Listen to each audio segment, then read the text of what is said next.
أعوذ بالله من الشيطان اللعين الرجيم.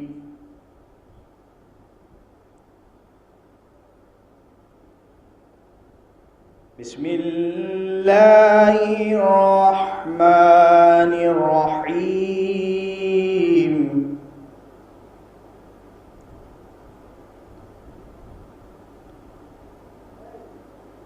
تبارك الذي بيده الملك وهو على كل شيء قدير.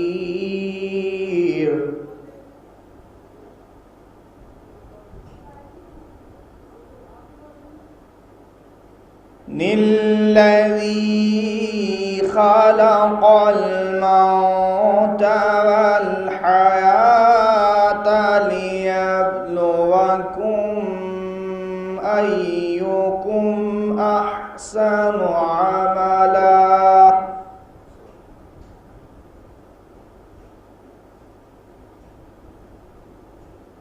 وهو العزيز الغفور الذي خلق 7 سماوات طباقا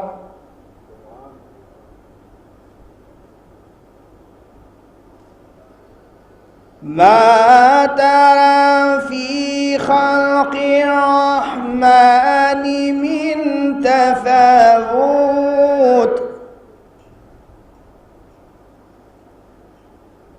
فارجع البصر هل ترى من فطور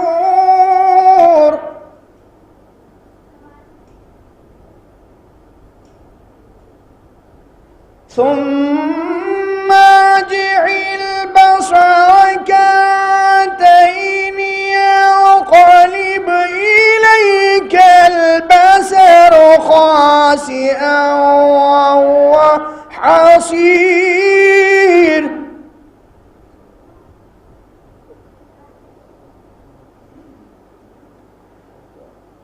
ولقد زينا السماء الدنيا بمصابيح وجعلناها رجوما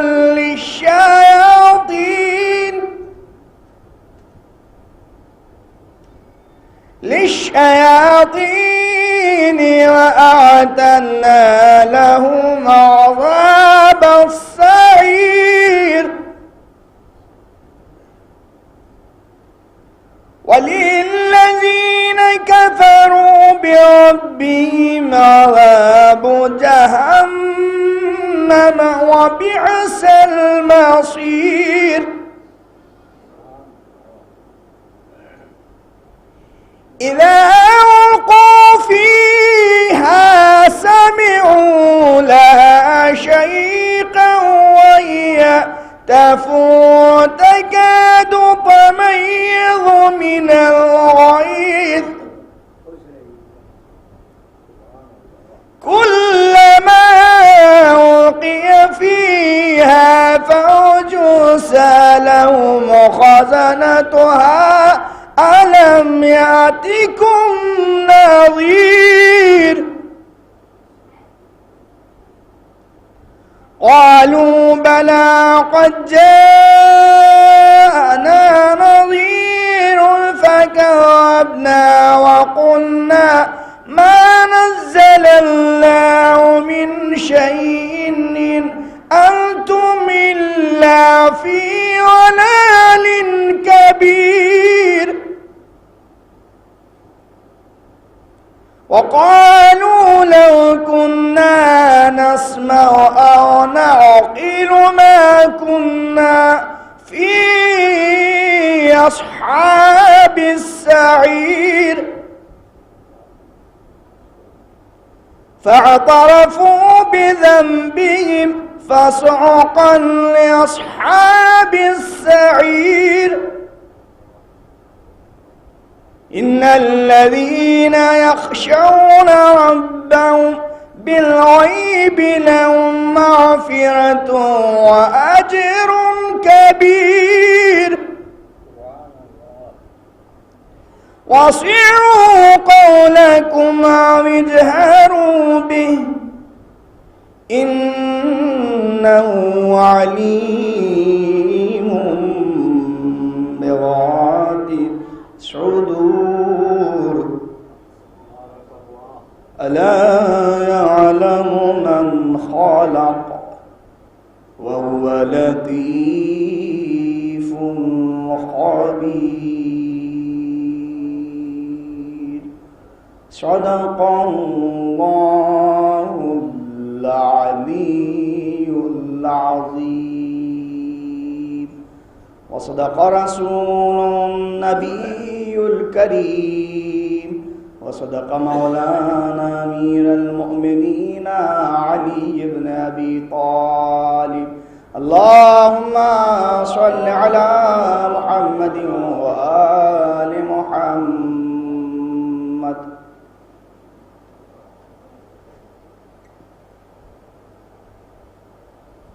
حضرات، اب میں آصر عباس صاحب سے کہوں گا کہ وہ یہاں تشریف لائیں اور رونق افزول ممبر ہوں. نعرہ صلوات.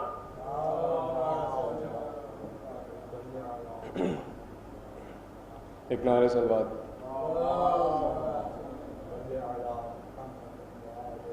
شاہ کی لاڈلی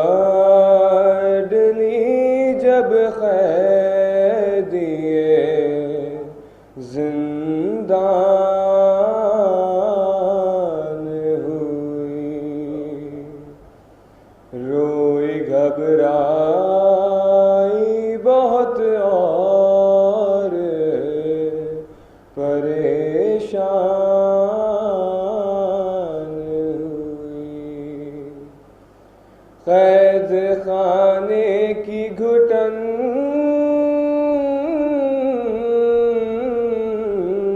موت کا سامان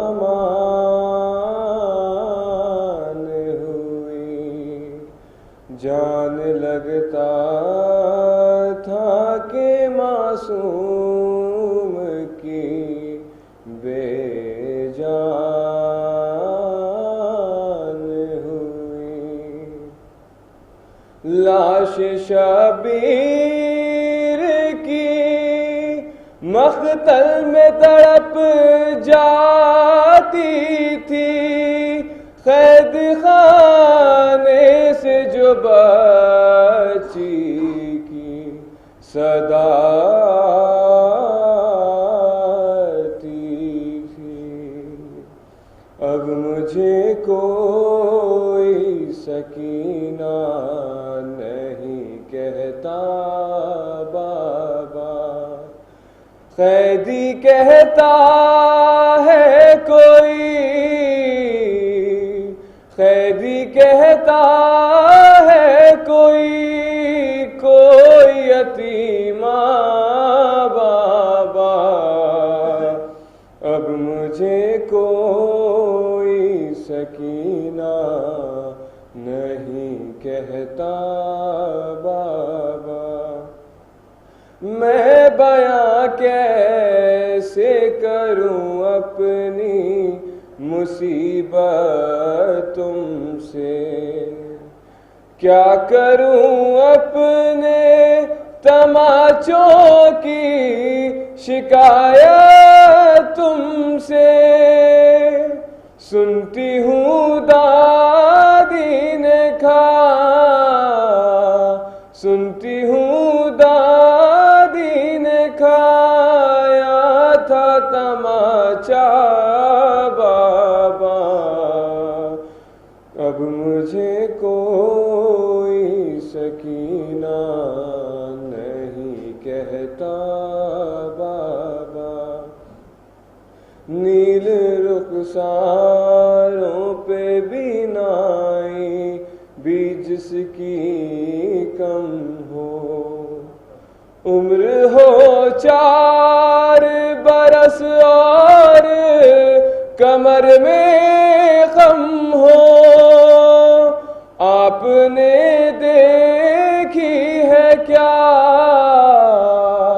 آپ نے دیکھی ہے کیا ایسی ضعیفہ بابا، اب مجھے کوئی سکینہ نہیں کہتا بابا، خون بے شیر سے اندازہ کیا تھا میں نے، آپ کا چہرہ تو پہچان لیا تھا میں نے، آپ پہچانو گے کہ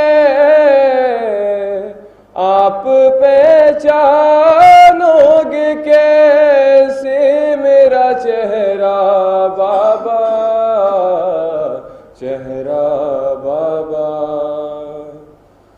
اب مجھے کوئی سکینہ نہیں کہتا بابا، وہ تو بیمار تھی مر جاتی سفر میں آ کے، دفن کرتے اسے بازار میں بھیا کیسے، یہ تو اچھا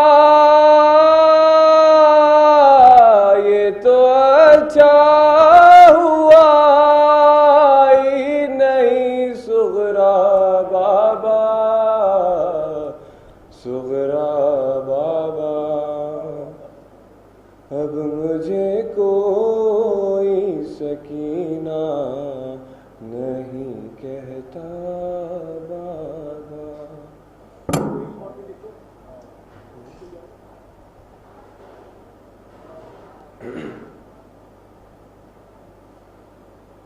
نعرہ صلوات۔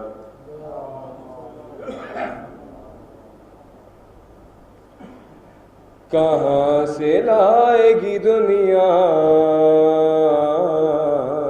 حسین کے جیسا، کہاں سے لائے گی دنیا حسین کے جیسا، فقط حسین ملے گا، فقط حسین ملے گا حسین کے جیسا، کہاں سے لائے گی دنیا حسین کے جیسا، عبادتوں کا تو جاری ہے سلسلہ اب تک، عبادتوں کا تو جاری ہے سلسلہ اب تک، نماز کو وہ نمازی نہیں ملا اب تک، کرے جو خاک پہ سجدہ حسین کے جیسا، کہاں سے لائے گی دنیا حسین کے جیسا، دلیر مان رہی ہے شجاعتیں تم کو، دلیر مان رہی ہے شجاعتیں تم کو، سلام کرتی ہیں اصغر شہادتیں تم کو، ہے 6 مہینے میں جذبہ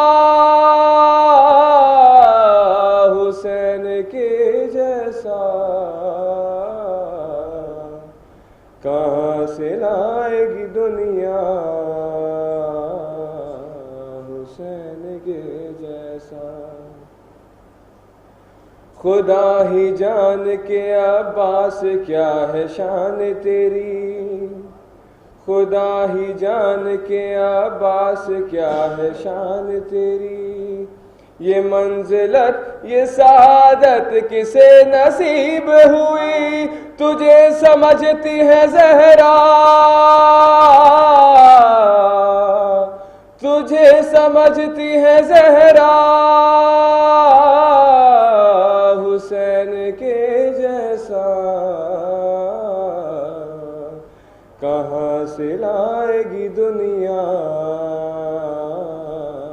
حسین کے جیسا شکست کس کی ہے میدان میں فیصلہ کر لے شکست کس کی ہے میدان میں فیصلہ کر لے دلیل چھوڑ دے آجا مباہلہ کر لے ہے تیرے پاس تو لے آ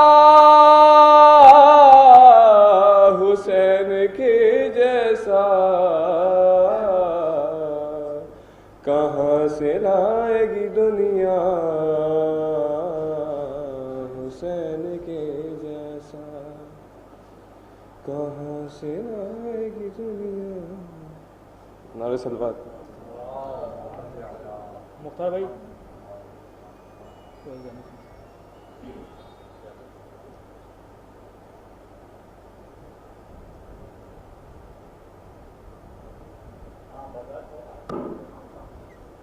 تھوڑا آپ ذرا آگے آئیے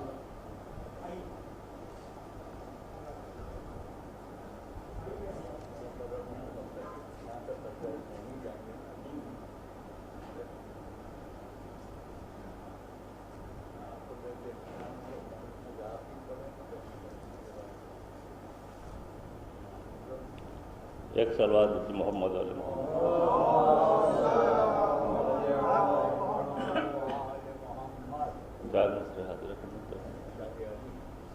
کہ بس عروج بندگی سجدوں کے پیمانوں میں ہے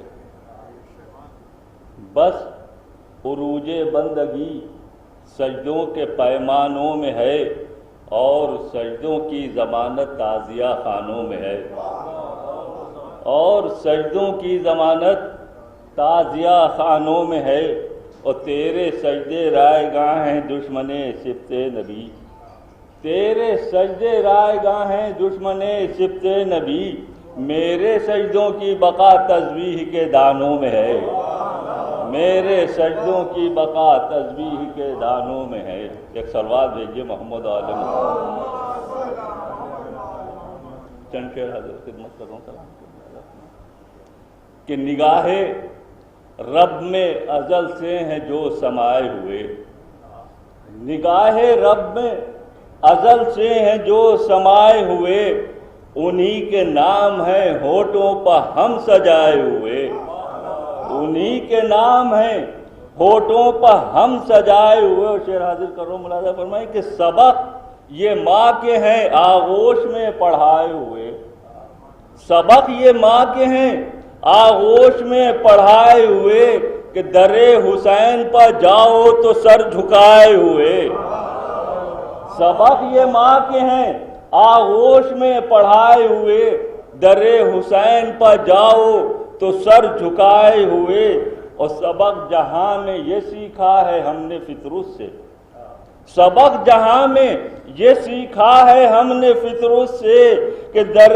حسین سے آؤ تو سر اٹھائے ہوئے در حسین سے آؤ تو سر اٹھائے ہوئے اور جہاں میں مثل ہمارا بھی ہو نہیں سکتا جہاں میں مثل ہمارا بھی ہو نہیں سکتا جبیں پر اپنے ہیں خاک شفا سجائے ہوئے جبیں پر اپنے ہیں خاک شفا سجائے ہوئے اور ہمیں نہ خلد کے منظر دکھا تو اے رضوان ہمیں نہ خلد کے منظر دکھا تو اے رضوان خود اپنے ہاتھوں سے جنت ہیں ہم بنائے ہوئے ہمیں نہ خلد کے منظر دکھا تو اے رضوان خود اپنے ہاتھوں سے جنت ہیں ہم بنائے ہوئے اور ہمارے گھر بھی فرشتوں کا ہے آنا جانا ہمارے گھر بھی فرشتوں کا ہے آنا جانا ہم اپنے گھر میں ہیں فرش عزا بچھائے ہوئے ہمارے گھر بھی فرشتوں کا ہے آنا جانا، ہم اپنے گھر میں ہیں فرش عزا بچھائے ہوئے۔ اور یہ شعر ملاحظہ فرمائیں کہ کہیں کی آب و ہوا کیا ہمیں لبھائے گی، کہیں کی آب و ہوا کیا ہمیں لبھائے گی، ہوا علم کے پھریرے کی ہم کھائے ہوئے۔ کہیں کی آب و ہوا کیا ہمیں لبھائے گی، کہیں کی آب و ہوا کیا ہمیں لبھائے گی، ہوا علم کے پھریرے کی ہم ہیں کھائے ہوئے۔ اور یہ شعر خاص طریقے سے ملاحظہ فرمائیں کہ ہمیشہ ہیروں کو پرکھا گیا اجالوں میں، ہمیشہ ہیروں کو پرکھا گیا اجالوں میں، یہاں حسین چراغوں کو ہیں بجھائے ہوئے۔ ہمیشہ ہیروں کو پرکھا گیا اجالوں میں، ہمیشہ ہیروں کو پرکھا گیا اجالوں میں، یہاں حسین چراغوں کو ہیں بجھائے ہوئے۔ اور چراغ جب کیے روشن تو کربلا کی قسم، چراغ جب کیے روشن تو کربلا کی قسم، سبھی تھے نصرت شے میں قدم جمائے ہوئے، سبھی تھے نصرت شے میں قدم جمائے ہوئے۔ اور انہی کے خلد میں مختار بن رہے ہیں مکان، انہی کے خلد میں مختار بن رہے ہیں مکان، یہاں حسین کی مجلس میں جو ہیں آئے ہوئے، یہاں حسین کی مجلس میں جو ہیں آئے۔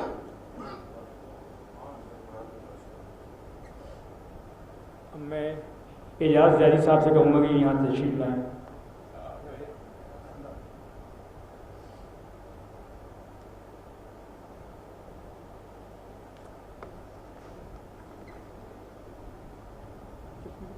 نہیں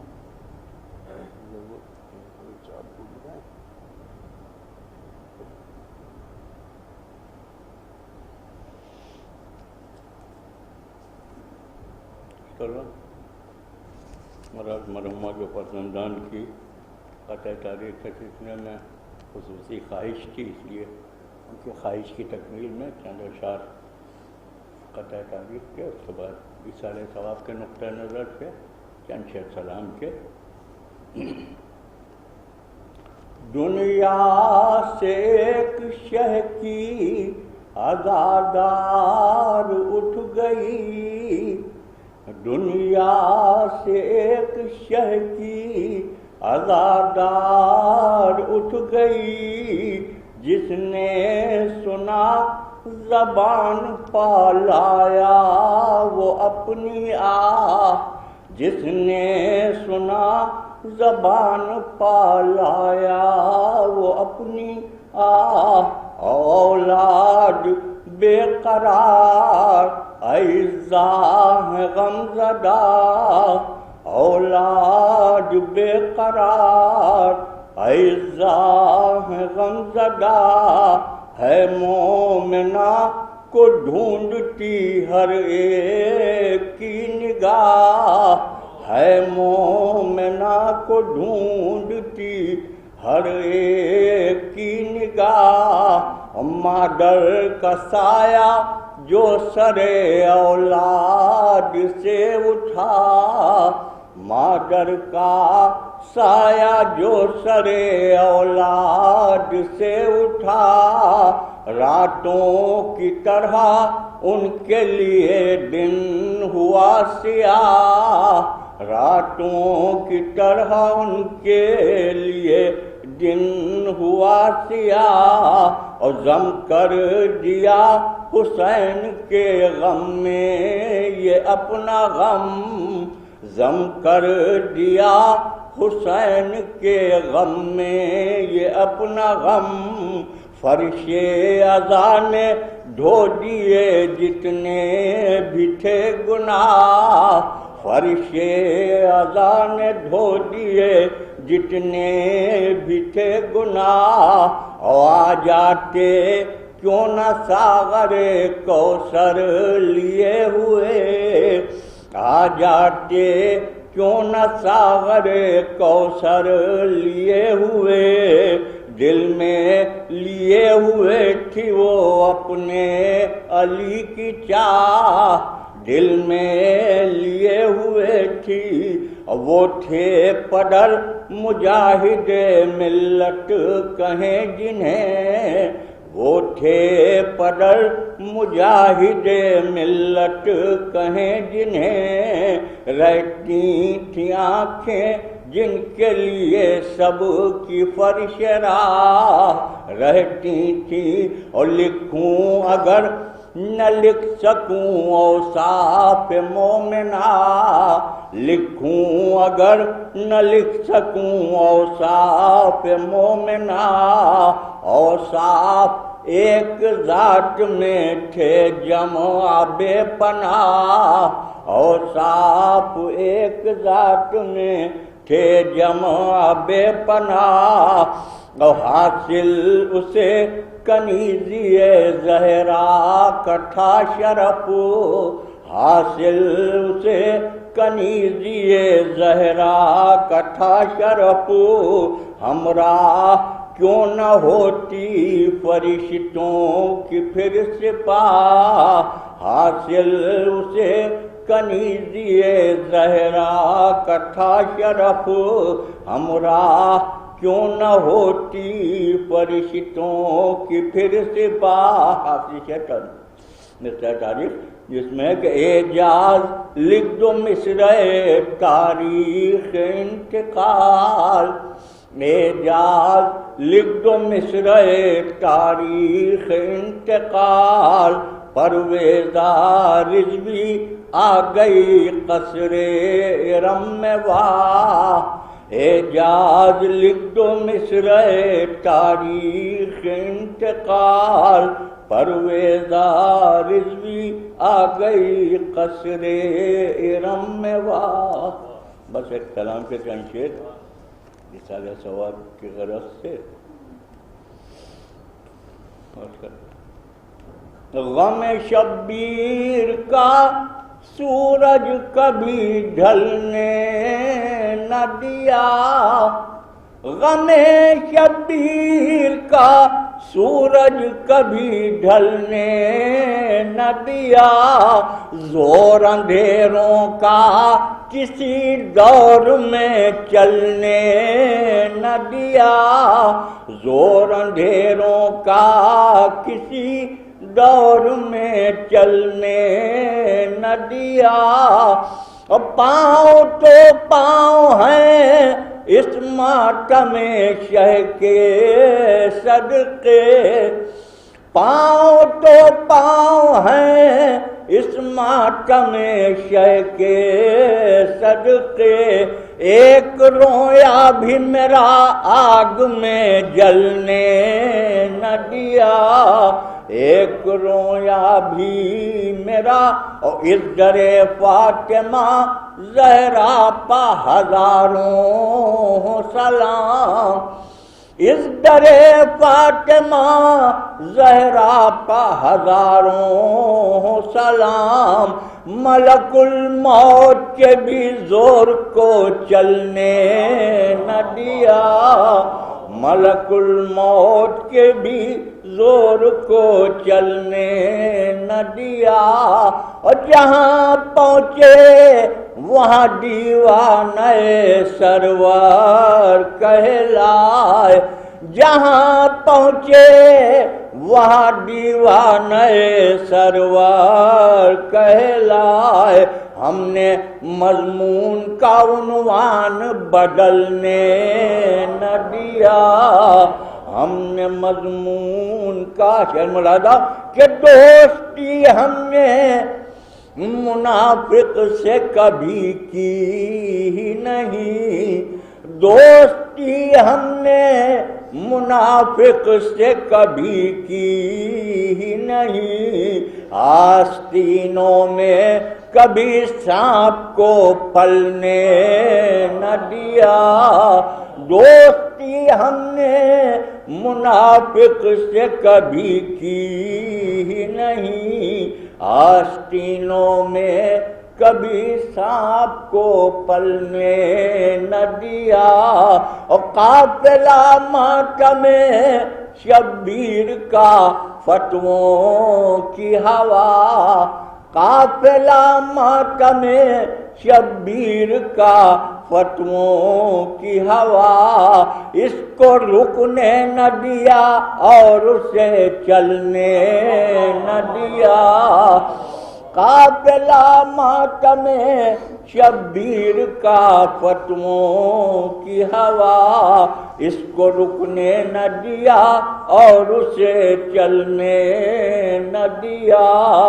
بخشوائے گی فقط آل نبی کی الفت، بخشوائے گی فقط آل نبی کی الفت، اس عقیدے کو کبھی دل سے نکلنے نہ دیا۔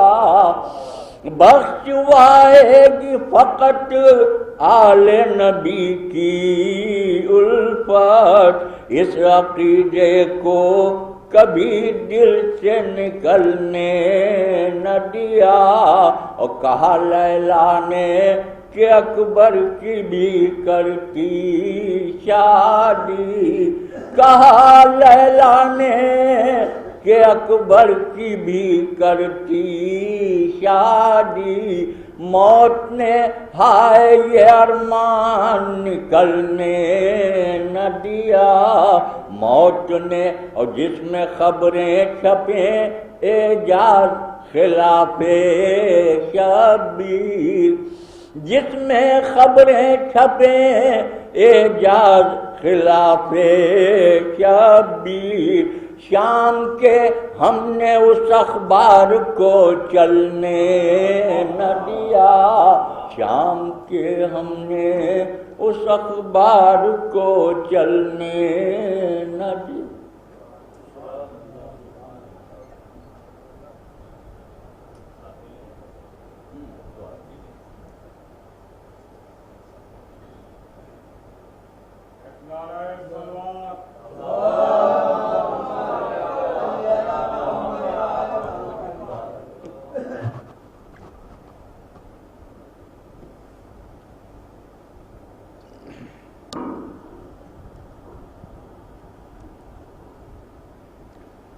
درخواست گزار ہوں کہ ایک مرتبہ سورہ فاتحہ اور 3 مرتبہ سورہ توحید کی تلاوت فرما کر مرحومہ پرویزہ رضوی بنت سلطان علی خان مرحوم کی خصوص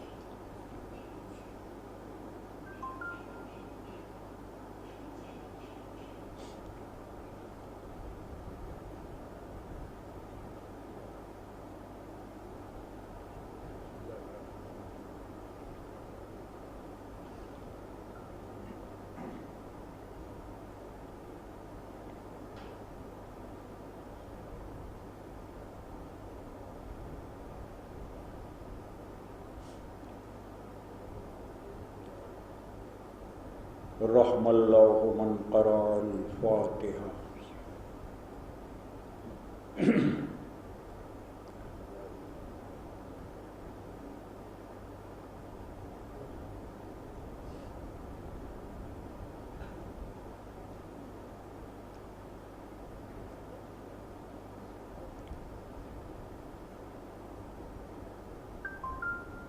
لا حول ولا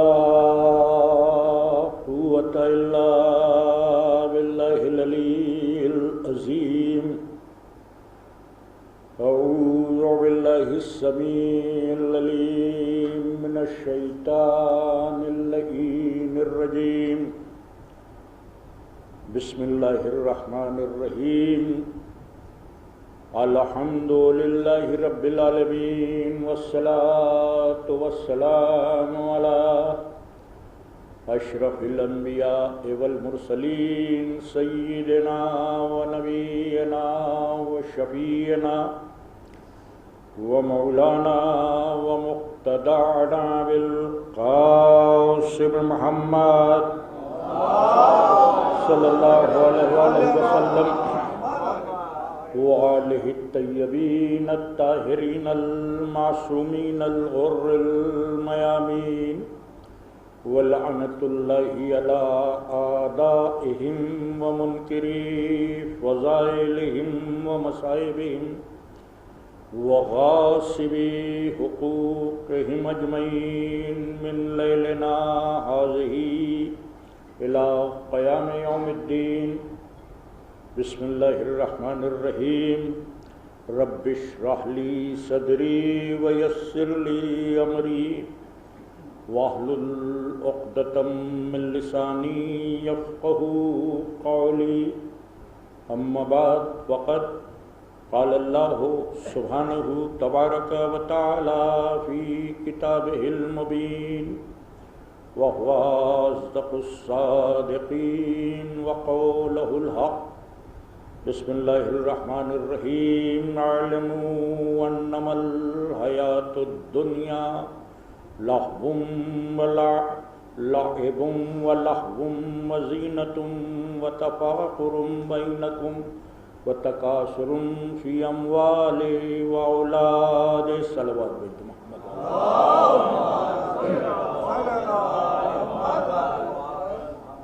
برادران ایمانی، سورہ حدید قرآن حکیم کا 57واں سورہ اور اس کی 20ویں آیہ کریمہ جس کی تلاوت کا شرف حاصل کیا، جس آیہ کریمہ کے ابتدائی ٹکڑے کی تلاوت آپ کے سامنے میں نے حاضر کی۔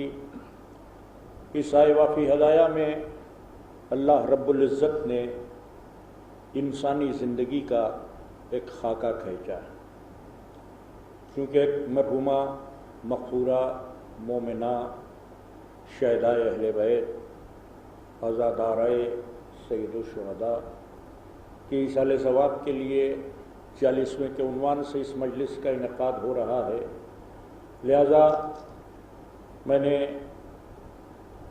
بزرگ علماء اور واعظین کے دستور کے مطابق گفتگو کا آغاز وہاں سے کیا کہ زندگی کا خاکہ اللہ نے پیش کیا، کیونکہ ان مجالس میں موت، حیات، شفاعت، نجات، انہی موضوعات سے خصوصی گفتگو بزرگ کرتے آئے ہیں اور انہی کی پیروی کرتے ہوئے اس فقیر نے بھی اس آیت کا انتخاب کیا کہ جس میں اللہ رب العزت نے انسانی زندگی کی پوری کیفیت کو چند لفظوں میں بیان کر دیا، ابتدا سے لے کر انتہا تک زندگی کے جتنے ادوار ہیں اور ان کی جو جو کیفیتیں ہیں وہ سب بیان ہو رہی۔ ارشاد ہو رہا ہے کہ کیا ہے دنیا کی زندگی، ایک استفہام، کیا ہے دنیا کی زندگی؟ لعب و لہو، پھول ہے، کھیل ہے، یہاں سے شروعات ہو رہی ہے۔ کیا ہے دنیا کی زندگی؟ پھول ہے، کھیل ہے، زینت، آرائش ہے، سجاوٹ ہے، زینت ہے، تفاخر بینکم، ایک دوسرے پہ فخر کرنا، وتکاثر فی اموال و اولاد، کبھی مال کی کثرت پہ ناز کرنا اور کبھی اولاد کی کثرت پہ ناز کرنا۔ اب آپ غور فرمائیں کہ پوری حیات جہاں سے شروع ہو رہی ہے وہاں سے لے کر آخری منزل تک کا خاکہ صرف چند لفظوں میں، اس لیے کہ اگر آپ اپنی زندگی کی ابتدا پہ نظر ڈالیں، ہم سب اپنی زندگی کی ابتدا پہ نظر ڈالیں تو آغاز زندگی بھول ہے، اس لیے کہ جب ہم پیدا ہوئے تو ہمیں نہیں یاد، اور کیسے ماں کے آغوش میں رہے، کیسے باپ کے سینے سے چمٹے، کیسے بزرگوں نے کھلایا، رزق کیسے میسر آیا، ہماری یادداشت کے صفحے پر کوئی تحریر نہیں ابھرتی۔ ہم سب کو اپنی تاریخ پیدائش تو یاد ہے، ڈیٹ آف برتھ کسی سے بھی پوچھئے بتا دے گا، مگر یہ جو تاریخ پیدائش ہے یہ ہمارا مشاہدہ نہیں ہے، یہ ہم کو جو ہمارے بزرگوں نے بتا دیا وہ ہم دہراتے ہیں. تو کسی کو اپنے پیدا ہونے کے مرحلے کی کیفیتیں نہیں یاد ہیں، اس کو واقف ہی نہیں ہے کہ جب پیدا ہوا تو کیسا تھا، سب سے پہلے اس نے کیا کیا، کچھ خبر نہیں. جب زندگی کے سفر میں کچھ آگے بڑھتے ہیں، 3 برس 4 برس کی عمر آ جاتی ہے، تو پھر یادداشت کے صفحے پر بچپن کے کچھ خاکے ابھرنے لگتے ہیں، کچھ باتیں یاد آنے لگتی ہیں. اس عمر میں بچپن کی کچھ باتیں یاد آنے لگتی ہیں. اب یہ جو یادداشت کا دور شروع ہوا، اس دور کو قرآن نے کھیل سے تعبیر کیا. پیدائش سے لے کر 3-4 برس تک کا جو زمانہ ہے وہ بھول ہے، کچھ یاد ہی نہیں. لیکن جب یادداشت کی وادی میں قدم رکھا تو قرآن نے کہا کہ یہ کھیل کا زمانہ ہے. اس لیے کہ جب 4 برس کے تھے، 5 برس کے تھے، تو بس کھیل سمجھ میں آتا تھا. کبھی ماں کے ساتھ کھیل رہے ہیں، کبھی باپ کے ساتھ کھیل رہے ہیں، کبھی بھائیوں کے ساتھ، کبھی بہنوں کے ساتھ، کبھی بزرگوں کے ساتھ، کبھی اپنے ہمسنوں کے ساتھ. کھیل کے علاوہ نہ کچھ سمجھ میں آتا تھا، نہ کچھ پسند تھا. یہ بھی احساس نہیں تھا کہ دہن میں جو لقمہ جا رہا ہے اور شکم میں جو کھانا اتر رہا ہے یہ کہاں سے آتا ہے. بدن پہ جو لباس ہے، اس ایک لباس کو حاصل کرنے کے لیے کتنی مشقتیں کی گئی ہیں، اس سب کا احساس ہی نہیں. بس کھیل. پڑھنے کے لیے اس زمانے میں بٹھایا گیا تو جبرن قہرن پڑھا ضرور، مگر فکر کھیل کی طرف تھی. رفتہ رفتہ یہ کھیل کا زمانہ ختم ہو جاتا ہے. اب عنفوان شباب کی منزل ہے. اب دلچسپیاں بدل گئیں، مشغلے بدل گئے، کیفیتیں بدل گئیں، عادتیں بدل گئیں. اب کھیل کود کی وہ بچکانی عمر نکل گئی. اب جب وہ عمر نکل گئی، اب نوجوانی اور جوانی کے درمیان میں جب ہم آ گئے، ایک لفظ قرآن نے دیا جو پوری نوجوانی کے خاکے کو کھینچ دیتا ہے، زینتن. اب سجاوٹ، آرائش، بس اس کا خیال. آئینے کے سامنے چہرہ ہے اور یوں ہو جائے تو اور اچھا ہو جائے، ہیئر اسٹائل ایسا ہو جائے تو اور اچھا ہو جائے، لباس ایسے ہو جائیں تو اور اچھے ہو جائیں، کپڑے کی کریز نہ خراب ہونا چاہیے. یعنی اس دور میں ایک ہی فکر ہے کہ جو ہمارے پاس ہو وہ سب سے بہتر ہو، جو ہمارے پاس ہو سب سے بہتر ہو. جیسی گاڑی ہماری ہو کسی کی گاڑی نہ ہو، جیسا لباس ہمارا ہو کسی کا لباس ویسا نہ ہو، جیسی شریک زندگی ہماری ہو کسی کی ویسی شریک زندگی نہ ہو. یہ جوانی تک کا عہد ہے کہ جس میں زینت کے پیچھے ہم بھاگ رہے ہیں، اور دھیرے دھیرے یہ عہد بھی گزر جاتا ہے. اب زینت سے، سجاوٹ سے، بناؤ سگار سے کوئی دلچسپی نہیں. ہو بھی تو کس لیے ہو؟ جس ہیئر اسٹائل کے لیے کوششیں کرتے تھے بالوں نے ساتھ ہی چھوڑ دیا. اب کون سا ہیئر اسٹائل بنایا جائے؟ ذرا غور مائیں. جس چہرے کی تابانی کے لیے کوششیں کرتے تھے اس پر جھریوں نے حملہ کر دیا. اب ہم جوانی سے ادھیڑ عمر میں جا رہے ہیں. اب جب ہم جوانی سے ادھیڑ عمر میں جا رہے ہیں تو اب دلچسپیاں بدل گئیں. اب نہ بھول ہے، اب نہ کھیل ہے، اب نہ بناؤ سگار ہے، اب کچھ نہیں. اب کیا ہے؟ قرآن کہہ رہا ہے تفاخر بینکم. اب جہاں بھی بیٹھے اپنے آپ پر فخر کر رہے ہیں. میں نے یوں تعلیم حاصل کر لی، میں نے یہ کام یوں کر لیا، اس طرح نوکری حاصل کر لی، یہ بزنس کر لیا، اتنے پیسے پیدا کر لیے، اور جہاں گئے وہاں نام کما لیا، اور بس ہم ہی ہم. اس زمانے میں اپنی ذات پہ فخر ہوتا، اور چاہتے یہ ہیں کہ بات ہو تو میری بڑائی کی بات ہو اور کسی کی نہیں. بھائی میں کسی اور کی مثال نہیں، مثلا میں اپنی مثال دوں کہ وہ زمانہ وہ ہے کہ میں نے مجلس پڑھی، ان کا کیا عمدہ مجلس پڑھتی، بہت عمدہ مجلس پڑھتی. اب وہ تعریف ہو رہی ہے، اب میرا دل چاہ رہا ہے کہ بس میری تعریف ہوتی رہے، میرے علاوہ کوئی ہے ہی نہیں، مجھ سے بہتر کوئی مجلس گویا جیسے پڑھ ہی نہیں سکتا. اور اگر شامت کی مار آپ نے کسی کا نام لے لیا کہ جس موضوع پہ آپ نے پڑھی اس موضوع پہ فلاں صاحب نے بھی ایک تقریر کی تھی، تو میں نے توان و کراہن برداشت تو کیا مگر پھر ردہ رکھا کہ نہیں یوٹیوب پہ دیکھیے میری مجلس بھی اس موضوع پہ ہے اور اس سے بہتر ہے. یعنی جب ہم ادھیڑ عمر میں ہوتے ہیں تو بس اپنے آپ پر فخر کرتے ہیں کہ ہم نے یہ تیر مار لیا, ہم نے وہ کام کر لیا, ہم نے وہ کام کر لیا جو ہم نے کیا نہ ہم سے پہلے کسی نے کیا ہوگا نہ ہمارے بعد کوئی کرے گا. اور ایک زمانہ ایسا آتا ہے کہ جب یہ ادھیڑ عمر بھی گزر جاتی, اب ضعیفی ہے, اب گھر سے باہر نہیں نکل سکتے, کہیں تخت پر بستر ہے, ہم ہیں, تنہائی ہے, کوئی آنے جانے والا نہیں. کبھی کوئی اگر آ گیا اور بیٹھ گیا, اب جب وہ آ کر بیٹھ گیا تو ہم نے سمجھا کہ چلو کوئی تو آیا, اب پھر ہم نے باتیں شروع کی. اب اس زمانے میں کیا بات ہوتی, تکاثر فی اموال والاولاد. اب ہم کبھی اپنے مال پر ناز کر رہے ہوتے ہیں, کبھی اپنی اولاد پر. اب تو ہم ریٹائر ہو گئے, اتنا کما لیا تھا, آپ نے دیکھا وہ مارکیٹ بنوا دی تھی, وہ بلڈنگ بنوا دی تھی, یہ گھر بنوا دیا تھا, یہ تعمیر ہو گیا, فلاں مسجد میں اتنا چندہ دے دیا تھا, اور بیٹوں کو ایک تو امریکہ میں سیٹ کر دیا, ایک کینیڈا میں ہے, ایک گلف میں ہے. اب ساری باتیں مال اور پیسے کے لیے. یہ جو پوری کیفیت ہے اگر اس کو میں ایک جملے میں بیان کروں تو آپ سمجھیے کہ زندگی ہوس مال سے شروع ہوتی ہے, ہوس مال پہ ختم ہو جاتی ہے. ایک صلوات بھیجو محمد والے محبت پر. ہوس مال سے شروع ہوئی, ہوس مال پہ ختم ہو گئی.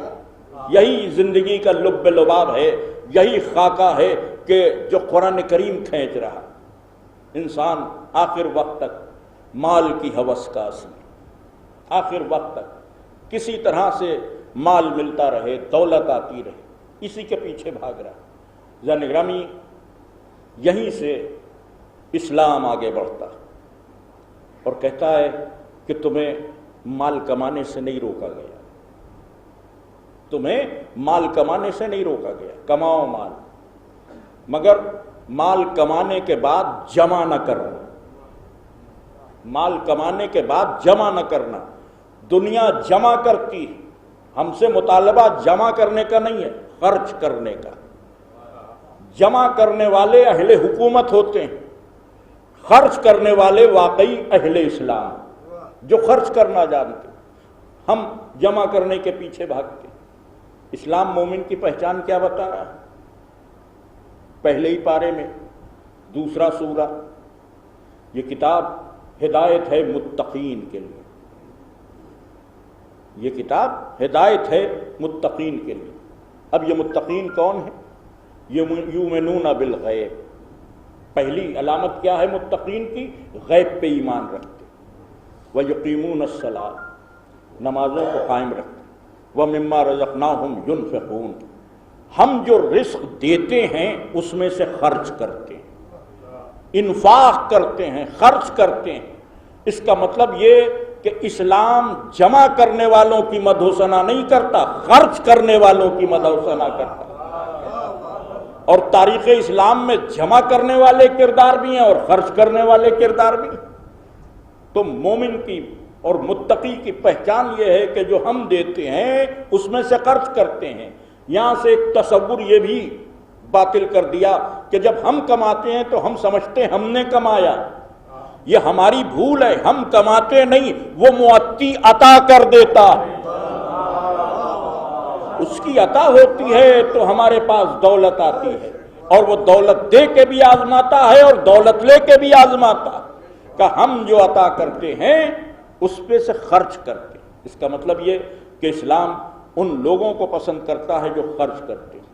اب جب ہم نے اسلام کی تاریخ پہ نظر ڈالی تو بڑے بڑے نام آئے, فلاں صاحب نے اتنا خرچ کیا, فلاں صاحب نے اتنا خرچ کیا. انہوں نے تو اپنا آدھا مال خدا کی راہ میں خرچ کر دیا, انہوں نے پورا مال خدا کی راہ میں خرچ کر دیا. مگر ایک جملہ کہتا چلوں کہ جو خرچ کرتے ہیں پھر وہ غنی نہیں ہو سکتے ہیں. اس لیے کہ خرچ کرنے کے بعد بھی آپ کے پاس اگر مال جمع ہے تو جھوٹے افسانے ہیں جو آپ کو بیان کیے جا رہے ہیں.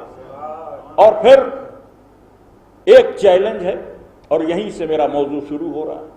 آج کے مناسبت سے جتنے لوگوں کے نام ہیں تاریخ میں کہ فلاں نے خرچ کیا، فلاں نے خرچ کیا، یہ سب وہ لوگ ہیں کہ جب انفاق کی آیت آ گئی، خرچ کرنے والی آیت، تب خرچ کیا، اس سے پہلے کسی نے نہیں خرچ کیا۔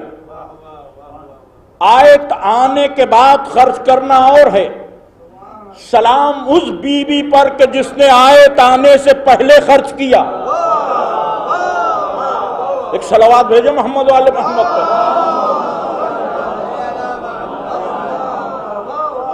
جو آیت آنے کے بعد خرچ کریں وہ صحابہ، جو آیت آنے سے پہلے خرچ کرے وہ بی بی خدیجہ، جس نے آیت آنے سے پہلے خرچ کی۔ آیت نہیں آئی، خرچ فرما رہی ہیں۔ اور کتنا خرچ کر دیا؟ ملکۃ العرب، ملکۃ التجار، یہ القاب تاریخ نے دیے ہیں بی بی خدیجہ، ملکۃ العرب کا لقب بھی اور ملکۃ التجار کا لقب بھی۔ اور جو خرچ کیا ہے اپنی محنت سے جو بنایا تھا وہ خرچ کیا۔ بیوی کو کوئی موروثی دولت نہیں ملی تھی، بی بی یتیم ہو گئی تھی جب 4 یا 5 سال کی تھی۔ جناب خویلد کا انتقال ہو گیا تھا اور بی بی خدیجہ کی پرورش آپ کے چچا حضرت اسد نے کی تھی۔ انہی کے گھر رہتی تھی، انہی کے ساتھ رہتی تھی۔ تو جناب خویلد کا ترکہ جب بکا تو حضرت اسد وہ ترکہ لے کر آئے کہ بیٹی خدیجہ یہ آپ کا حق ہے، آپ اسے لے لو۔ ان کا میں کیا کروں گی، میرا خرچ تو سب آپ کے ذمے۔ ان کا وہ الگ بات ہے مگر یہ تمہارے باپ کا ترکہ ہے اور تم تنہا وارث، اکلوتی بیٹی۔ تو بی بی نے کہا کہ یہ میں لے کے کیا کروں گی، اس سے تجارت شروع کر دی۔ یہ بی بی خدیجہ کی تجارت کا آغاز، ابتدا تھوڑے سے مال سے تجارت شروع ہوئی۔ مکے کے وہ بازار کہ جن کو آپ ہفتہ واری کہہ لیں، جیسے اتوار کو نخاس کا بازار لگتا ہے، جمعرات کو آپ کے علاقے میں نذیر آباد کا بازار لگتا ہے، تو کچھ دن بٹے ہوتے تھے پہلے کہ اس دن یہاں کا بازار، اس دن وہاں کا بازار، تو ایسے ہی مکے میں بھی بازار لگتے تھے۔ ان بازاروں میں سب سے پہلے بی بی خدیجہ کا مال تجارت فروخت ہوا، لیکن اللہ کو اس مال سے بڑا کام لینا تھا تو اب برکتیں نازل ہونے لگی۔ اتنی برکت نازل ہوئی کہ مکے کے ہفتہ واری بازار سے وہ مال عکاس کے میلے کی جان بن گیا۔ عکاس پورے عرب کا زمانے جاہلیت کا سب سے بڑا میلہ تھا، اور پھر وہاں سے اتنی ترقی ہوئی کہ اب تنہا مکے سے یا پورے جزیرہ نما عرب سے مال تجارت شام جو اس وقت کی عالمی منڈی اور یمن، وہاں جاتا تھا تنہا بی بی خدیجہ کا مال۔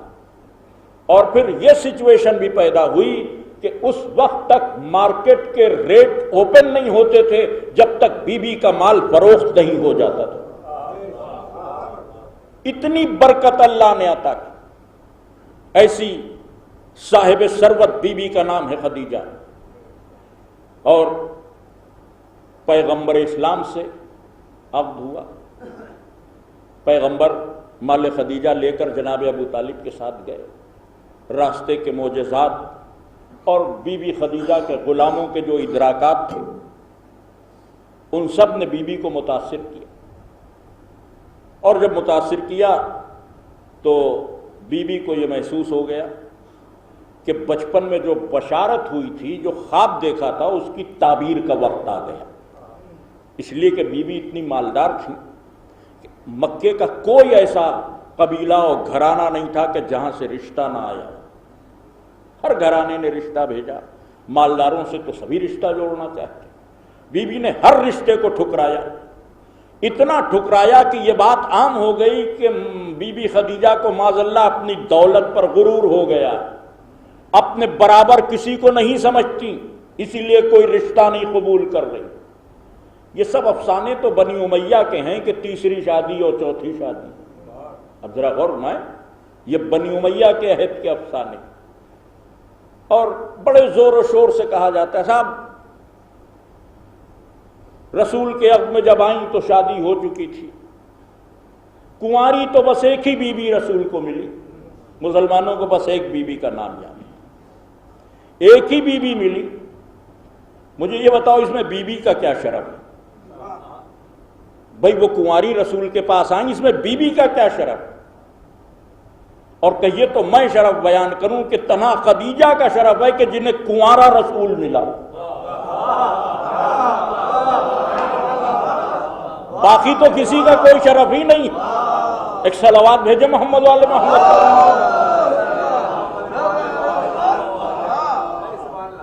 بی بی خدیجہ کے لیے کہتے رہیے دوسری شادی تھی، مگر یہ تو مانیے گا کہ محمد کی پہلی شادی حضرت خدیجہ سے ہوئی۔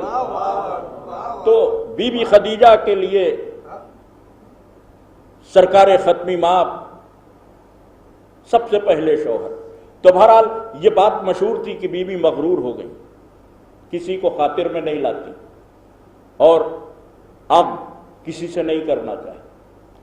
اور جب بی بی کا انتظار مکمل ہوا تو ابھی تک جس نے ہر رشتے کو ٹھکرایا اس نے رشتے کو خود بھیجا۔ یہ بھی تاریخ ہے کہ جس خدیجہ نے ہر رشتے کو ٹھکرایا اسی خدیجہ کا رشتہ جناب ابو طالب کے ذریعے سرکار ختمی مآب تک آیا۔ حضور نے رشتہ نہیں بھیجا، رشتہ خدیجہ نے بھیجا، حضور نے قبول کیا۔ اسلام کی تبلیغی زندگی کے آغاز سے پہلے یہ رشتہ ہوا، یا میں کہوں کہ اسلام کی حیات کی ابتدا کا یہ پہلا رشتہ ہے کہ جو بی بی خدیجہ اور سرکار ختمی مآب میں ہو رہا ہے، جس میں بی بی خدیجہ نے پیشکش کی ہے اور رسول نے قبول کیا۔ اتنی عظمت ہے خدیجہ کی کہ یہی چیز اسلام میں سنت ہو گئی۔ آج بھی جب کہیں شادیاں ہوں تو آپ بیٹھتے ہیں، دو وکیل نکاح پڑھتے ہیں، ایک لڑکی کا ہوتا ہے ایک لڑکے کا، تو کبھی لڑکے کا وکیل پہل نہیں کرتا، جو لڑکی کی طرف سے وکیل ہوتا ہے وہی سوال کرتا ہے، ان کہتو موکل کا ھذا علی مہر المعلوم، میں اپنے موکلہ کا نکاح اتنے مہر پر آپ کے موکل سے کر رہا ہوں، پڑھ رہا ہوں، جو بھی کہے۔ ادھر سے لڑکے کا وکیل کیا کہتا ہے؟ قبلت النکاح، مجھے یہ نکاح قبول ہے۔ ہونا تو یہ چاہیے کہ لڑکے کی طرف سے پہل ہو، لڑکی کو تو عفت و عصمت و ناز کا ایک مجسمہ بنایا ہے پروردگار نے، اس کے ناز کے خلاف ہے کہ پہل ادھر سے ہو، پہل تو لڑکے کی طرف سے ہونا چاہیے۔ مگر اسلام میں جتنے نکاح ہوتے ہیں وہاں پہل لڑکی کی طرف سے ہوتی ہے۔ اللہ چاہتا ہے کہ سیرت خدیجہ صبح قیامت تک زندہ رہے۔ ایک صلوات بھیجے محمد والے محمد۔ صبح قیامت تک سیرت خدیجہ کو زندگی دے دی۔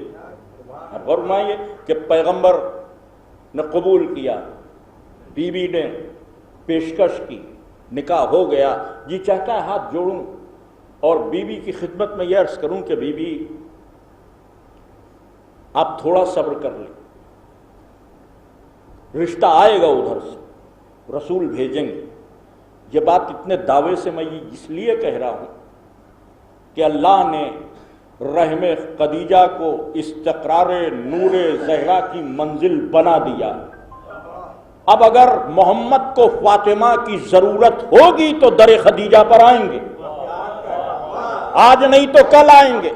بی بی آپ نے تھوڑی جلدی کر دی تو بی بی بھی کہیں گی کہ یقیناً ادھر سے رشتہ آتا، لیکن اگر ادھر سے رشتہ آتا تو یہ مکے کے مشرک اور کافر کہتے کہ محمد معاذ اللہ لالچی ہے، مالدار عورت سے شادی کرنا چاہتے ہیں۔ میں اپنے عورت ہونے کے ناز کو توڑ دوں گی مگر کردار محمد پہ الزام نہیں آنے دوں گی۔ ایک صلوات بھیجے محمد والے محمد۔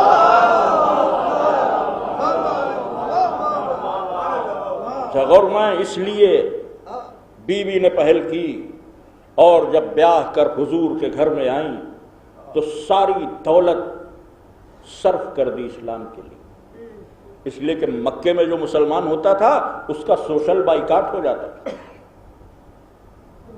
کیونکہ مکے کے جو چودھری لوگ تھے وہ کہتے تھے میرے ہوتے ہوئے تم باپ داداؤں کا دین بھول کے کوئی نیا دین قبول کر لو، تم کو نہ کوئی سامان دے گا، نہ تم سے کوئی سامان لے گا، نہ تم کوئی کاروبار کر سکتے، نہ تمہیں کوئی نوکری دے گا، نہ تمہیں کوئی مزدوری دے گا، اب اسلام قبول کیا ہے تو بھوکے مرو۔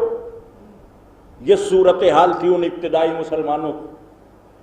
اسلام ایک تحریک ہے، تحریک دولت کی کمی کے باوجود زندہ رہ سکتی ہے، مگر بھوک ہر تحریک کو مار ڈالتی ہے۔ مکے کے کافروں نے چاہا کہ اسلام کی تحریک کو بھوکا مار دے۔ کافروں نے جب بھوک کے اسلحے سے حملہ کیا تو خدیجہ درمیان میں آ گئیں کہ کسی کو فاقہ نہیں کرنے دیں گے، کسی کو فاقہ نہیں کرنے دیں گے، اور اپنی پوری دولت ان بھوکے مسلمانوں کے لیے صرف کر دی۔ کہیں کھانا نہ ملے، بی بی کا مطبخ کھلا ہے، آ جانا، روٹی بھی ملے گی، کھانا بھی ملے گا، ضرورت کا سامان بھی ملے گا، ساری دولت صرف کر دی۔ احسان عظیم۔ اور جب بی بی رخصت ہو گئیں اس دنیا سے، اور رسول کے دوسرے محافظ حضرت ابو طالب بھی، تو اب اللہ نے کہا کہ اب مکہ جائے پناہ نہیں، اب ہجرت کر لو، اور ہجرت کر کے مدینے آ گئے۔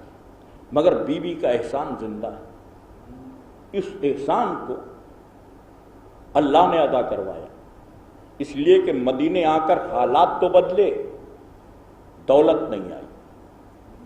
مسلمان مدینے میں سن 7 ہجری تک ہینڈ ٹو ماؤتھ رہا، روز کمانا اور کھانا، بہت افلاس و غربت بھی نہیں تھا مگر دولت بھی نہیں تھی۔ آپ سارے مورخین کی تاریخیں پڑھ لیں، میں چیلنج کے ساتھ کہہ رہا ہوں کہ اسلام میں دولت کی شروعات 7 ہجری کے آخر میں ہوئی جب خیبر فتح ہوا۔ خیبر سے پہلے مسلمانوں میں آپ کو کوئی دولت مند نہیں ملے گا۔ جب خیبر فتح ہوا اور وہاں کا جو مال غنیمت آیا تو ایسا تقسیم ہوا کہ جو سپاہی شریک تھے جنگ خیبر میں ان کو تول کر سونا دیا گیا، تول کر دیا گیا۔ بعض نے کہا کہ ایک ایک حصے میں 8 سیر سونا آیا، جسے آپ 500 گرام سمجھ لیں، یا کسی نے کہا 1 کلو آیا، ہم کہتے ہیں 250 گرام بھی آیا تو بہت۔ ہم ذرا غور مائیں، جہاں تولے میں بک رہا ہو وہاں اگر آدھا کلو سونا مل جائے تو کتنی بڑی بات ہے۔ یہودیوں نے بڑا مال جمع کیا تھا تو ان کو جو سونا ملا سپاہیوں کو وہ تول کر دیا گیا۔ اور جب یہ لشکر خیبر کا مدینے لوٹا ہے تو ہر بچہ نیا لباس پہنے تھا۔ رسول کے دور میں تو فتح خیبر کی عید خوب منائی، اب پتہ نہیں کیوں نہیں مناتے۔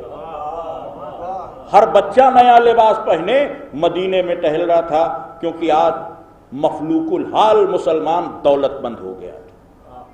آج غریب مسلمان، ہماری عام زبان میں غریب مسلمان امیر ہو گیا تھا، تو سب خوش تھے۔ اب کہیے تو ایک جملہ اور عرض کر دوں، ذرا سی موضوع سے الگ ہے مگر کہنا واجب ہے کہ مسلمانوں میں جتنے امیر کبیر رئیس ملیں گے سب خیبر کے بعد ملیں گے، خیبر سے پہلے نہیں۔ اب کوئی کتنا بڑا بھی غنی بن جائے، سب کا غنی ہونا صدقہ ہے علی کی ذوالفقار کے وار کا۔ اگر میرے مولا خیبر فتح نہ کرتے تو یہ دولت نہ ہوتی۔ تو خیبر فتح ہو گیا، دولت آئی۔ خیبر سے پیغمبر جب مدینے چلے تو راستے میں فدق کی آبادی پڑی۔ فدق آپ سنتے ہیں باغ، باغ نہیں، ایک اسٹیٹ ہے یہودیوں کی جو بہت مالدار یہودی۔ باغ فدق یوں ہی کہہ دیا جاتا ہے، اصل میں وہ پورا علاقہ فدق ہے۔ فدق جو ہے وہ حضرت نوح کے پوتے کا نام ہے، فدق ابن سام ابن نوح۔ تو یہ علاقہ جناب نوح کے پوتے نے آباد کیا تھا، اسی لیے ان کے نام پر اس کا نام فدق۔ اس علاقے میں یہودی رہتے تھے، سب سے زیادہ مالدار تھے۔ خیبر میں جب انہوں نے دیکھا کہ مرہب مارا گیا تو وہ پریشان ہو گئے کہ جب خیبر والے مقابلہ نہ کر سکے تو ہم کیا لشکر اسلامی کا مقابلہ کریں گے، تو وہ سرنڈر ہو گئے۔ انہوں نے آ کر رسول سے کہا کہ ہم لڑ نہیں سکتے، آپ ہمارا مال لے لیجئے اور جان و عزت و آبرو کو بخش دیے۔ تو رسول نے کہا کہ نہیں، مال بھی تم اپنے پاس رکھو۔ کہ ہمیں کیا کرنا ہوگا؟ کہ بس کلمہ پڑھ لو، مسلمان ہو جاؤ، مال تمہارا، جائیداد تمہاری۔ ان کا نہیں، یہ ہم سے ممکن نہیں۔ تو نبی نے کہا دین میں کوئی جبر بھی نہیں، تب بھی تم یہاں رہو مگر اچھے پڑوسی کی طرح۔ کیونکہ ہمیں کرنا کیا ہوگا کہ تمہاری جو آمدنی ہے اس میں تم آدھی آمدنی اپنے آذوقے اور اپنے گھر والوں کے لیے رکھو، آدھی آمدنی ہم کو دو۔ تو یہ فیصلہ ان کو بہت پسند آیا، وہ راضی ہو گئے کہ اس میں کوئی حرج نہیں۔ اب جب یہ فیصلہ ہو گیا، یہودی سرنڈر ہو گئے، یہ سودا ہو گیا، تو اب یہ سودا جب ہوا تو ابھی تک امت مالدار ہوئی تھی، اب پیغمبر کے پاس دولت آئی، اس لیے کہ قرآن نے اعلان کیا کہ اے میرے رسول، جہاں مسلمانوں کے گھوڑے نہ دوڑے اور وہ علاقہ آپ کی ہیبت سے آپ کو مل جائے اور اللہ دلوا دے، تو وہ خالص آپ کا حق ہے۔ غنیمت امت کا حق تھا، یہ خالص رسول اللہ کا حق۔ اس کو قرآن نے مال فے کہا۔ سورہ انفال میں اس کا تذکرہ قرآن مجید میں کہ فدق مال فے ہے، خالص رسول اللہ کا حق۔ اب جب رسول اللہ کے پاس مال آ گیا تو اب جبرائیل آئے، انہوں نے کہا کہ ذوی القربا کو ان کا حق دے دیجیے۔ تو اب رسول اللہ نے پوچھا کہ ذوی القربا سے مراد کون؟ تو جبرائیل نے اللہ کی طرف سے یہ پیغام بھیجا، آیا اور جبرائیل نے سنایا کہ جب آپ کے پاس مال نہیں تھا تو آپ کی مدد کس نے کی؟ تو پیغمبر نے کہا کہ میرے رب نے مال خدیجہ سے میری مدد کر دی۔ تو جبرائیل نے کہا کہ اللہ یہ فرماتا ہے کہ خدیجہ کا احسان ہے، آج آپ اس احسان کا بدلہ دیجیے۔ تو رسول نے فرمایا کہ اب خدیجہ تو ہے نہیں تو بدلہ کیسے دوں؟ تو جبرائیل نے کہا کہ اللہ یہ فرماتا ہے کہ خدیجہ نہیں ہے تو کیا ہوا؟ خدیجہ کی بیٹی فاطمہ ہے، فدق آپ فاطمہ کو دے دیے۔ محمد کی وراثت بانٹنے والوں، فدق محمد کا نہیں، وراثت خدیجہ میں فاطمہ تک آیا۔ ایک صلوات بھیجے محمد والے محمد۔ جب فرمائیں کہ یہ فدق آ گیا بی بی خدیجہ کی وراثت بن کر حضرت زہرا تک، اور اس فدق کی بنیاد پر جو مظالم ہوئے ہیں آل محمد پر وہ ناقابل بیان۔ جیسے ہی رسول کی آنکھ بند ہوئی، اب یہ تو تاریخ ہے، اس میں کسی کو برا ہی نہیں ماننا چاہیے، جو ہے سب کتابوں میں لکھا ہے، آپ پڑھ سکتے ہیں۔ جیسے ہی رسول کی آنکھ بند ہوئی اور ایک حکومت بنی، اس حکومت کو کچھ سوجھا ہی نہیں سوائے فدق کے۔ پہلا اٹیک رسول کی بیٹی کے حق پر ہوا اور فدق چھین لیا گیا، اور رسول کی بیٹی چپ نہیں رہی، انہوں نے احتجاج کیا۔ اب جب انہوں نے احتجاج کیا تو ان کو جواب دیا گیا کہ آپ کون سی وراثت کی بات کر رہی ہیں؟ رسول اللہ فرما گئے ہیں کہ ہم گروہ انبیاء نہ وارث ہوتے ہیں نہ وارث بناتے ہیں۔ بی بی نے کہا ہبہ نامہ پیغمبر نے مجھے ہبہ کیا تھا، کہ گواہ پیش کرو۔ گواہ پیش ہوئے، گواہی نہیں مانی گئی۔ بی بی نے کہا خمس میرا حصہ، 3 مقدمے دائر کیے، لیکن ظالم کو فدق چھیننا تھا تو تینوں مقدموں کو ظالمانہ طور پر دیکھا گیا، عادلانہ طور پر دیکھا ہی نہیں گیا۔ میرا صرف ایک سوال ہے پوری دنیا کے مسلمانوں سے کہ جو حکومت اپنے رسول کی اکلوتی بیٹی کو انصاف نہ دے سکے، وہ حکومت امت کو کیا انصاف دے گی؟ پہلا مقدمہ تو رسول کی بیٹی کا ہے کہ صاحب یہ تو صدقہ ہے، رسول جو چھوڑ جائیں مال وہ صدقہ، صدقہ گورنمنٹ کا حق ہوگا، اس سے جو آمدنی ہوگی وہ مستحقین تک پہنچائی جائے۔ اب تھوڑا سا آپ کے اذہان کو میں اور آگے لے چلتا، صدقہ کہہ کر فدق چھین لیا گیا، فدق کی حیثیت پہلی اور دوسری خلافت میں برقرار رہی۔ جب تیسرے خلیفہ تخت پر بیٹھے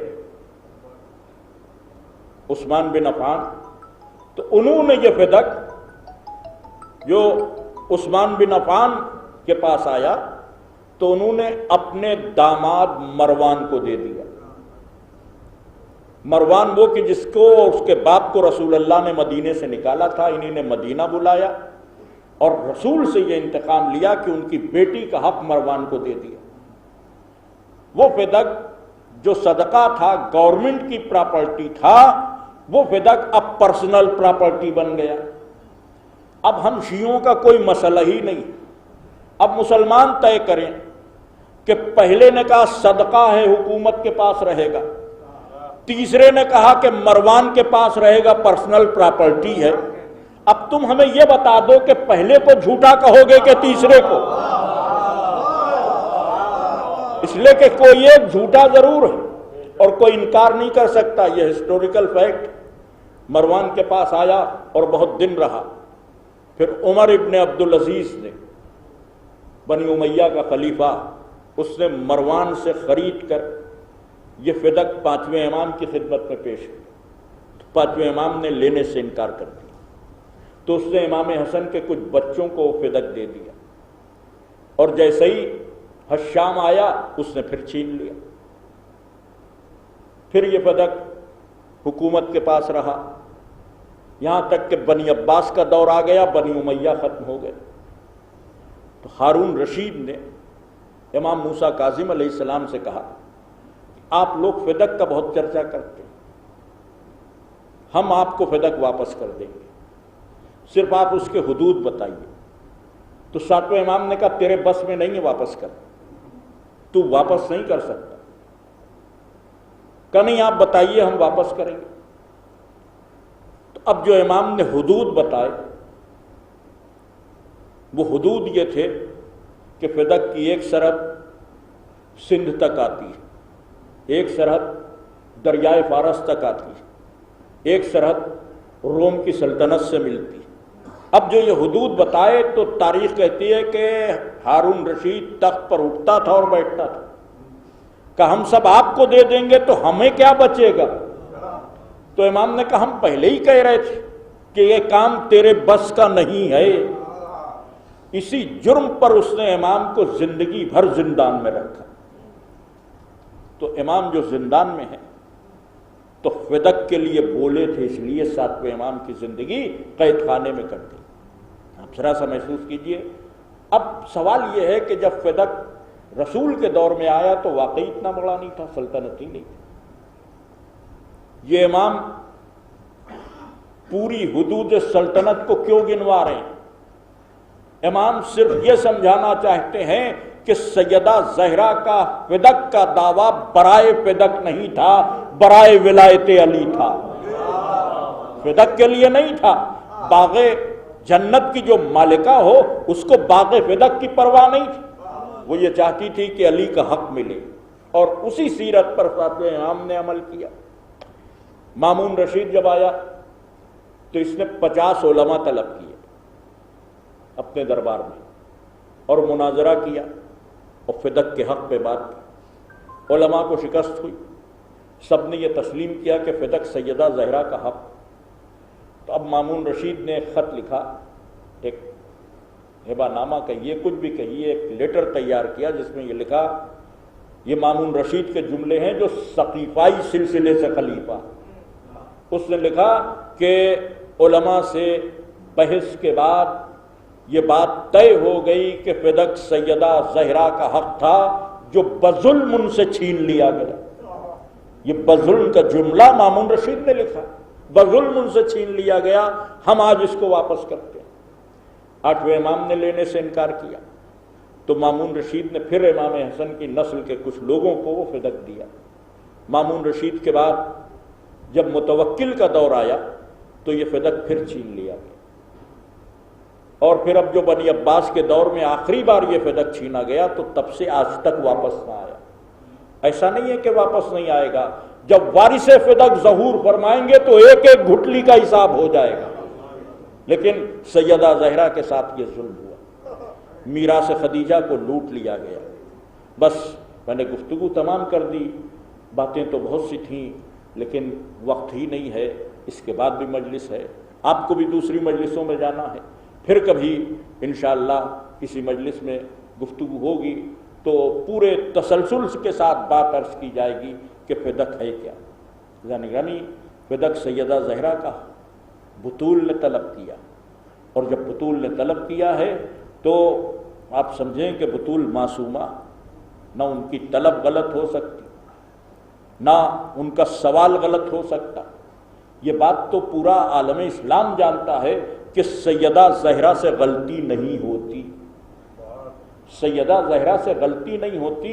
یہ بات مسلمانوں نے اپنی کتابوں میں لکھی، ابن حجر مکی نے لکھا صواعق محرقہ میں کہ اہل بیت غلطی نہیں کرتے، خصوصی طور پر سیدہ زہرا کے حوالے سے۔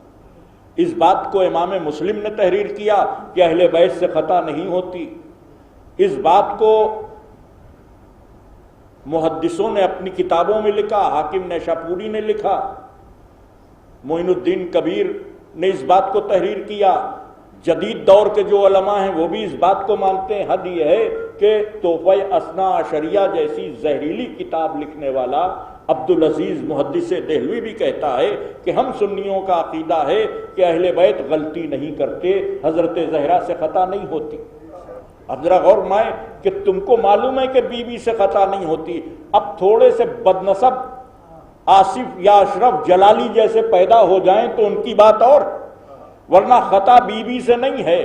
اہل بیت کے مقابلے میں جب دنیا آئی تو اجتہادی صحیح خطا ان کے دامن پہ ہے، اہل بیت کے دامن پہ نہیں ہے، تو یہاں غلطیاں نہیں ہوتی۔ بی بی کا جو سوال تھا وہ اپنی جگہ حقیقت پر مبنی تھا، اور ان کے ساتھ ظلم ہوا، فدق نہیں دیا گیا، اور اس کے بعد اتنی اذیتیں دی گئیں کہ 90 دن زندہ رہیں، جو معتبر روایت ہے، زیادہ سے زیادہ 6 مہینے کی۔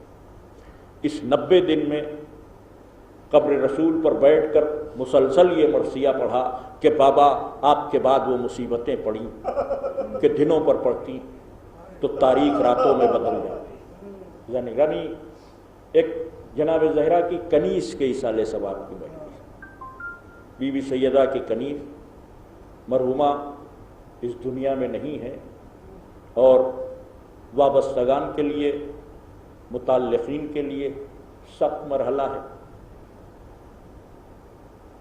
عامر صاحب، ان کے عاصم صاحب اور دیگر بھائی، ان سب کے لیے ایک سخت منزل ہے کہ ماں کا سایہ سر سے اڑ گیا، اور جب ماں مخلص ہو، نیک ہو، اور اہل بیت کی محبہ ہونے کی یہی دلیل تھی کہ جس روز ان کے گھر سے حسین رخصت ہوتے تھے، تعزیہ اٹھتا تھا، اسی روز انہوں نے گویا دنیا کو یہ کہہ کے چھوڑ دیا کہ مولا آپ کے ساتھ ہم بھی آپ کی خدمت میں آ رہے ہیں۔ بہرحال خوش اخلاق، خاموش طبیعت، کسی سے بحث نہیں کرنا، بس سب کے ساتھ محبت سے پیش آنا، تو ایسی شفیق ماں کا گزر جانا بہت بڑا حادثہ ہے۔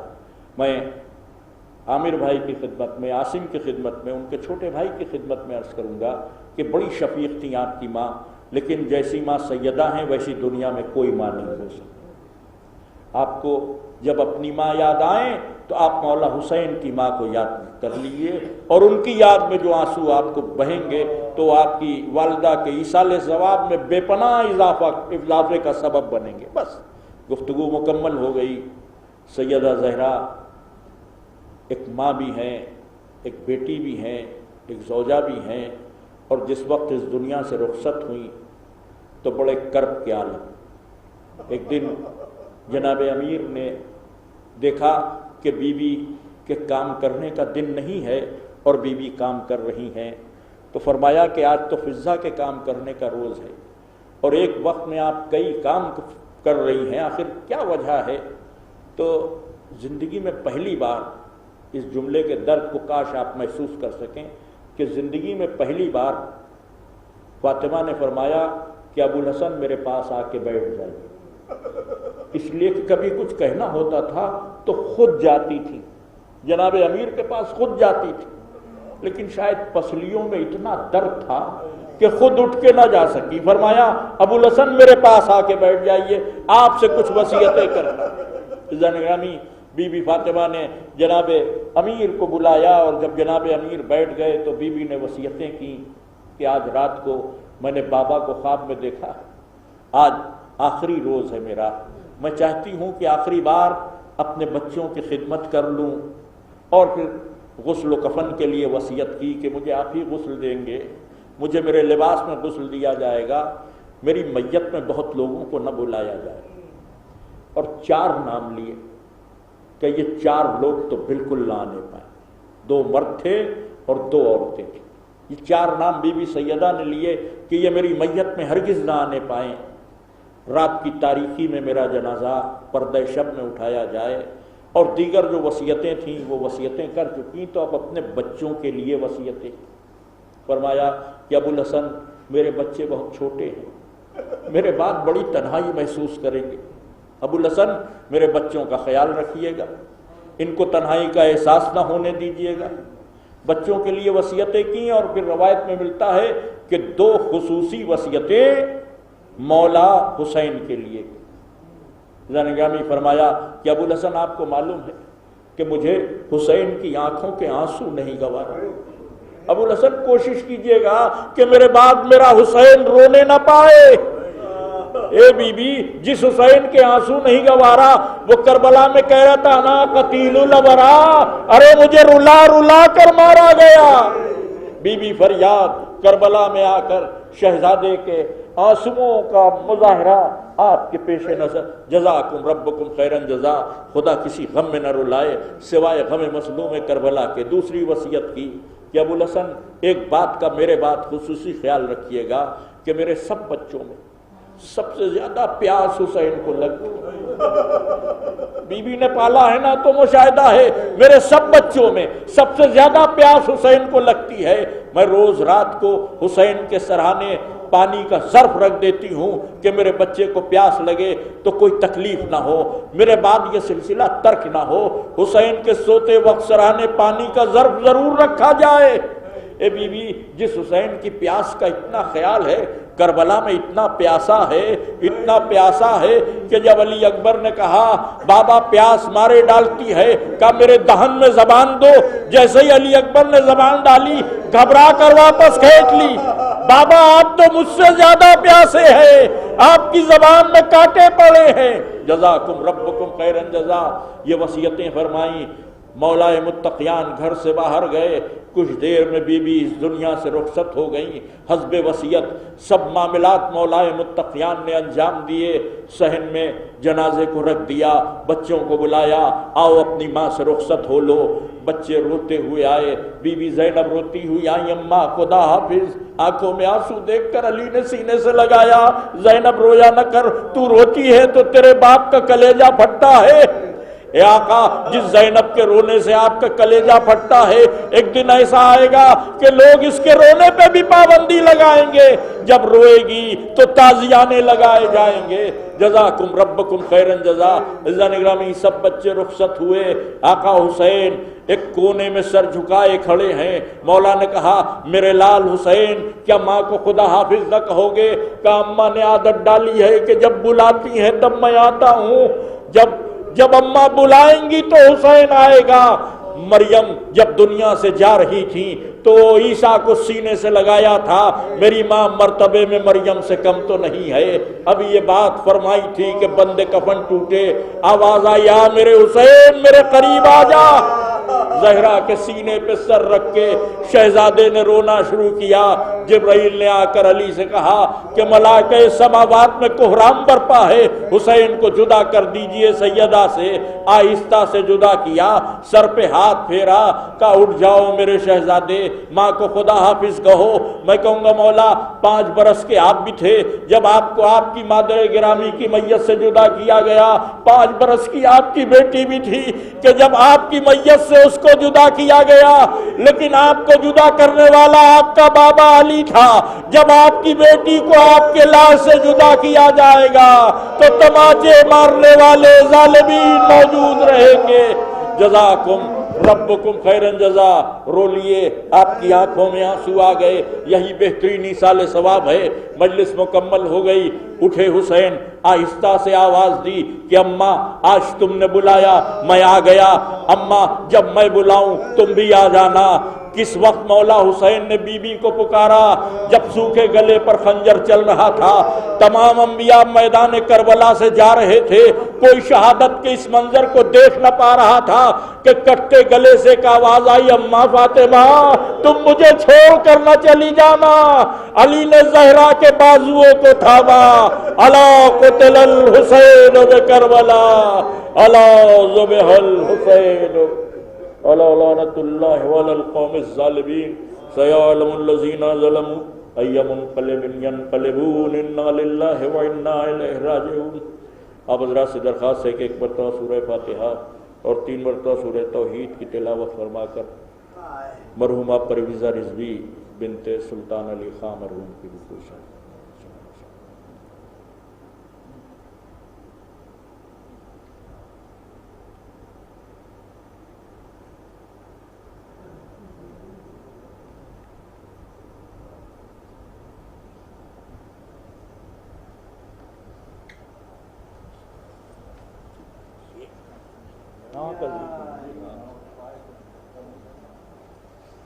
آئے شہ کربلا، آئے شہ کربلا،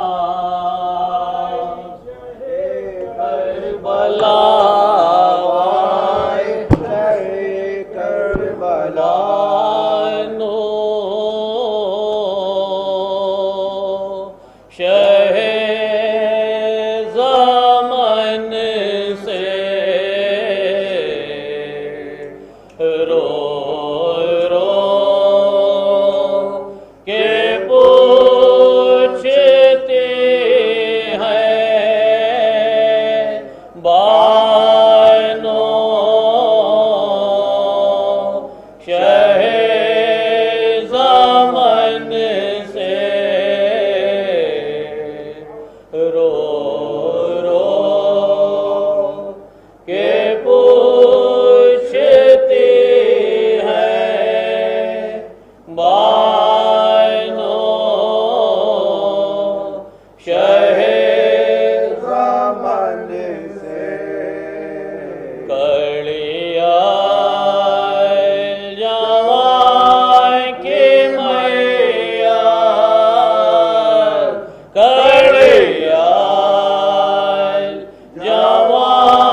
کفن سے افسوس شیخ مایا تریا پڑے ہرن میں افسوس شیخ مایا تریا پڑے ہرن میں دونوں جہاں کمالے دونوں جہاں کمالے محروم ہے کفن سے رو رو کے پوچھتے ہیں بانو شہ زمن سے یا حسین یا حسین یا حسین یا حسین